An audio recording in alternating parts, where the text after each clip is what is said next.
Welcome friends, I am Mr. Harshal Warade, Assistant Professor from Sanjivani College of Engineering, Kopargaon. Today we will learn the next point in 4th unit, that is cost of quality. So let's start with cost of quality. Cost of quality or quality cost we are going to learn today. So what is cost of quality? The cost of carrying out the quality functions so as to meet the quality needs of consumers is called as the cost of quality. It is a significant part of quality assurance, so its identification, measurement, analysis and management becomes a very important aspect. In the market of competition and globalization, the high cost concept is never accepted, and as a result the product may not sell in market. Due to the high cost of the product, you are giving indirect support to your competitors' business. Hence, a balance between the cost and the quality is of prime importance for management to fix their strategy.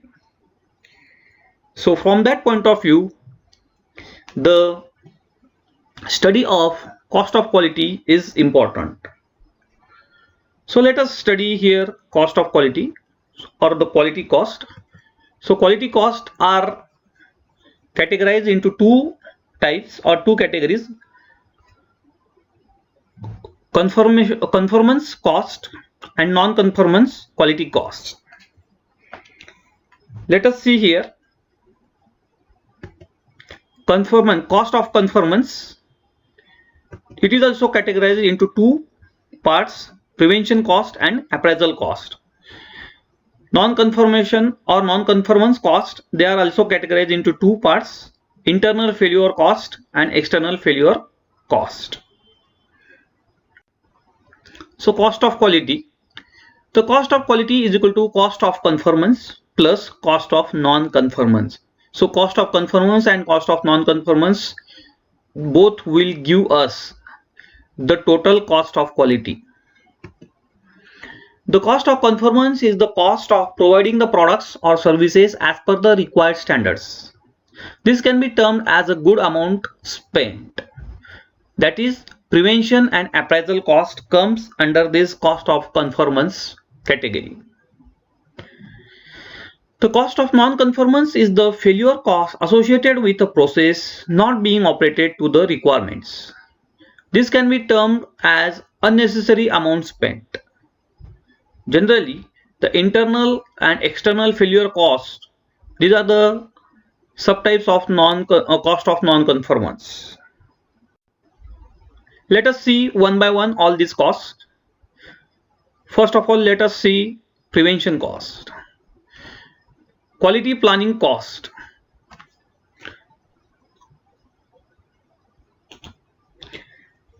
Prevention cost consists of costs associated with personnel engaged in designing and maintaining the quality system so as to ensure that things are right the first time. These costs are spent for reducing the failure and appraisal cost. So these costs, that is the prevention cost, include the quality planning cost, the cost of developing and implementing the quality management program, then the product design cost, the cost of designing products with quality characteristics, then process cost, the cost expended to make sure productive process conforms to the quality specifications, training cost, the cost of developing and putting on quality training programs for employees, then information cost, the cost of acquiring and maintaining data related to the quality and the development of reports on quality performance. So all these, when included, they will be termed as prevention. So examples of prevention cost, let us see here: the equipment maintenance and repair, fixture design and fabrication, housekeeping, market analysis, safety reviews, quality training, salesperson evaluation and selection. All these are the examples of prevention costs.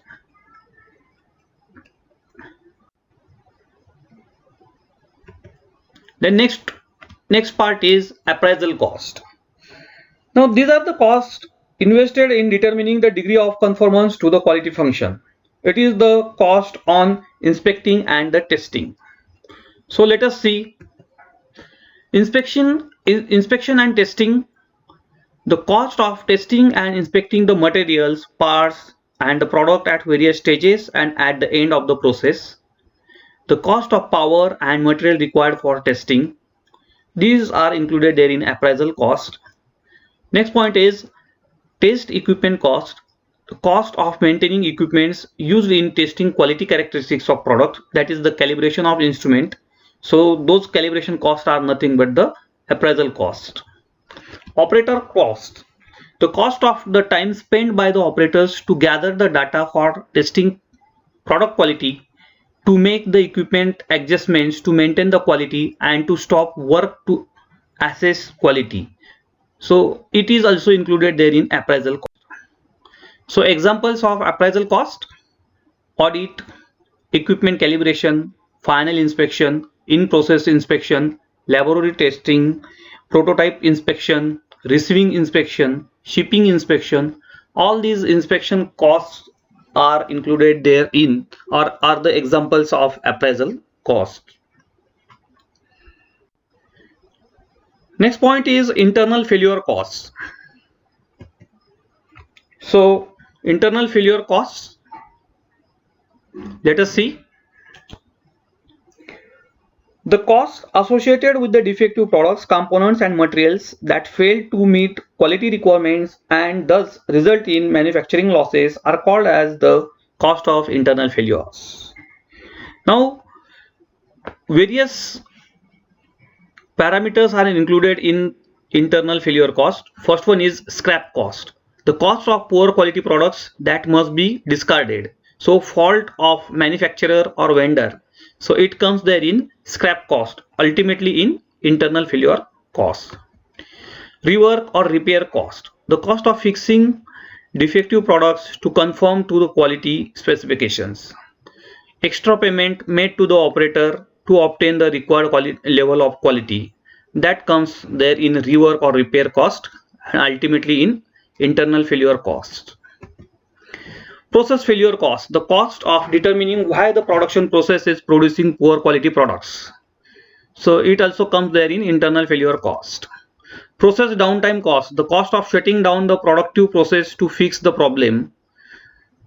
Then price downgrading cost. The cost of discounting poor quality products, that is selling the products as seconds.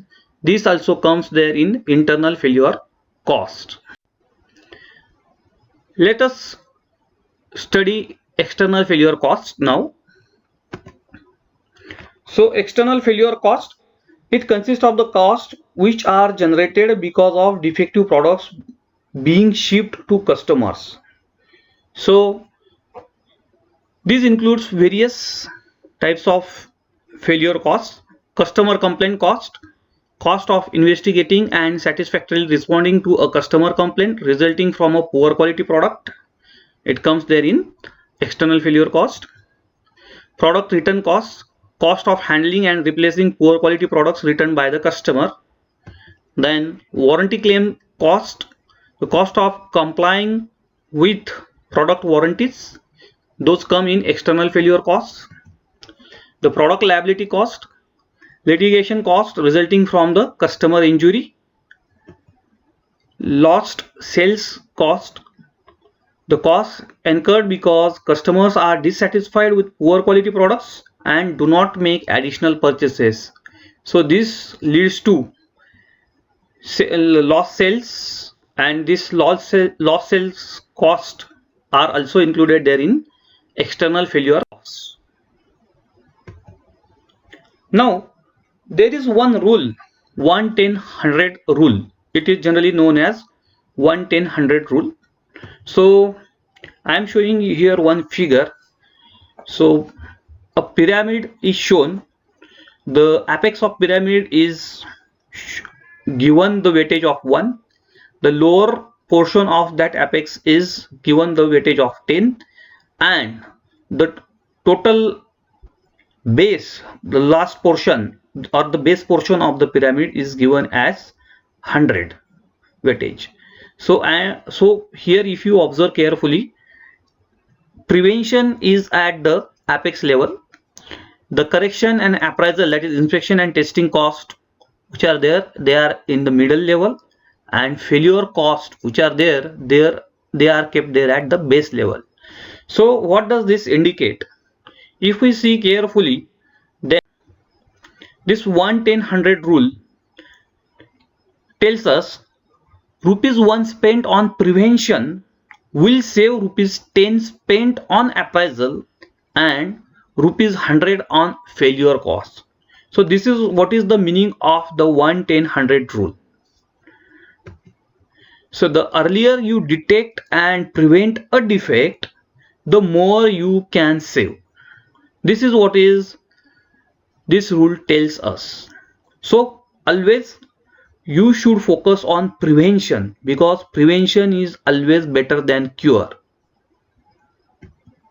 So cost of quality approach. So objective will be zero defects while minimizing all 4 quality cost. So today we have learned about cost of quality, different types of cost of quality, and different examples of cost of qualities for different types. Here are a few references which you can refer for further reading. Thank you.